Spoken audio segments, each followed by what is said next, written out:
I'm pretty sure by now that most people have heard something about the new Cocaine Bear movie, but are you familiar with the real-life details of the Pablo Escobar story?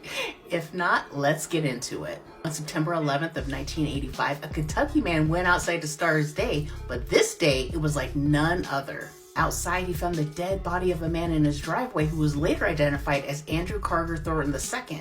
Crazy enough, right? But this man, he was strapped to a parachute. He was wearing a bulletproof vest. He had night vision goggles, weapons, and he had $14 million worth of cocaine on him.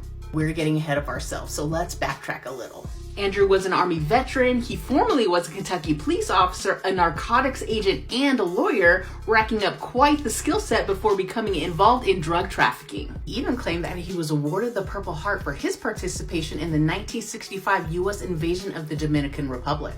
1980 federal indictment alleges that Andrew was part of a drug and weapon smuggling ring called The Company, which reportedly also involved other Kentucky police officers. And in 1981, he was arrested with 25 other men for trying to steal weapons from a naval base in Fresno, California, as well as smuggling 1,000 pounds of marijuana into the country.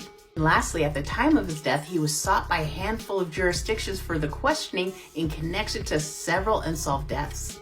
But with all that said, how did this well-versed and supposedly decorated man die? Well, we're not going to get all of the details, because he's dead, but what we do know is that the plane that he's using to traffic these drugs, he placed it on autopilot and then attempted to jump from the plane while it was still in the air, but his parachute, it likely failed or he opened it too late and he fell to the ground. And the plane, well, it was found about 60 miles away, and this is where the fun begins. A few months after Andrew died, a hunter in the Chattahoochee National Forest stumbled upon an extremely dead 175-pound bear that was surrounded with 40 open plastic packages that contained traces of 95% pure cocaine. And even though the bear was a big fella, he was no match for the 70 pounds of cocaine found in those packages, and he died of an overdose.